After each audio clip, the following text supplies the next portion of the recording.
হেই WhatsApp guys, সকলেই কেমন আছেন? আশা করি সবাই ভালো আছেন। আজকে আমরা যে জায়গাটি যাব সেটা হচ্ছে চেরাকপুর মেলা। যে মেলাটি হচ্ছে নওগাঁ জেলার মধ্যে মহাদেবপুর থানার মধ্যে অবস্থিত। বিশাল একটা মেলা লাগাইছে। যে মেলাটা এখান থেকে যদি আমরা দেখি, ওখানে একটু দেখাও, এখান থেকে যদি দেখি ওই জায়গাতেই মেলা লাগিয়েছে। আমরা এই দিক দিয়ে রাস্তা দিয়ে ঘুরে যাব। তো আপনারা পুরো ভিডিওটা দেখুন। মেলার যত কিছু আইটেম বা রয়েছে যেগুলো, সেগুলো ফুল আপনাদেরকে ঘুরিয়ে দেখাবো। তাহলে let's go hour today's video. সামনে যে চললাম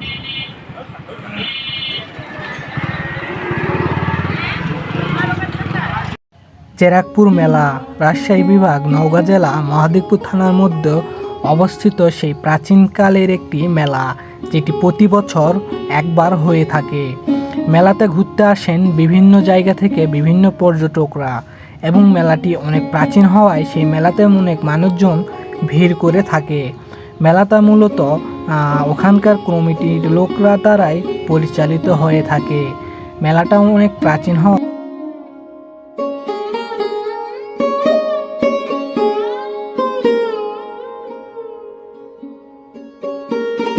অবশেষে আমরা কাঙ্ক্ষিত সেই মেলাতে চলে আসছি। মেলাতে আসার সাথে সাথে এই রাস্তায় অনেক জ্যাম ছিল। আমরা মেলাতে যাইতে পারতেছিলাম না। তো এখানে হাজারো বাইক, হাজারো গাড়ি দাঁড়ায় রয়েছে, এক পাশ থেকে যাচ্ছে, এক পাশ থেকে গাড়ি আসতেছে। তো আমরাও তাদের সাথে ধীর গতিতে নিজ পথে চলতে থাকলাম।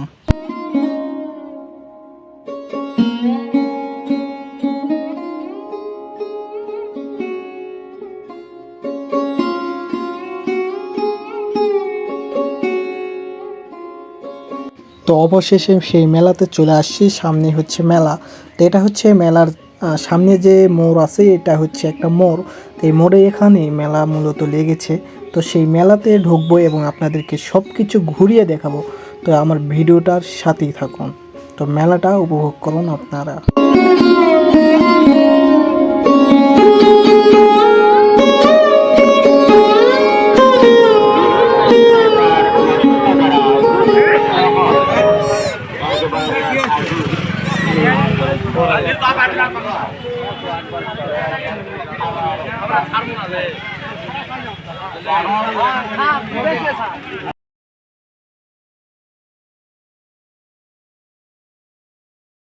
চেরাকপুর গ্রামের হুরের মেলা।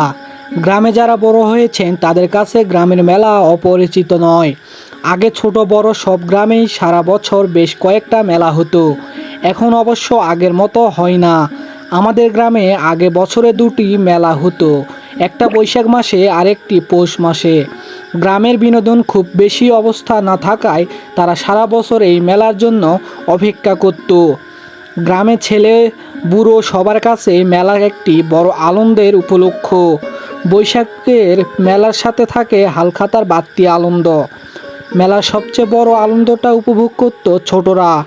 মেলার ছোট ছোট সুপ্রি দোকানগুলোতে ছড়িয়ে থাকতো ছোটদের খেলনার হরেক রকম পশুরা। গ্রামে খুব একটা বড় দোকান না থাকাতে মেলায় হতো ছোটদের খেলনা কেনার সবচেয়ে বড় উপায়।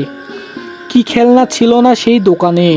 আমার মতো গ্রামের ছোট ছেলে স্বপ্ন দেখতে পারে এমন সব কিছুই ছিল ওখানে। মনে পড়ে সেই কাঠের বন্দুকগুলোর কথা। গায়ের জোরে বন্দুকের পিছনের স্প্রিং টেনে ওটাতে গুলি ভরতে হতো, যা আমাদের মতো ছোটদের পক্ষে ছিল বেশ কষ্টকর। কিংবা মনে পড়ে সেই হতে টানা টমটম গাড়িটির কথা, যা টানলে ওটাতে থাকা ঢোলটি ঠাস ঠাস শব্দ করে বাজত।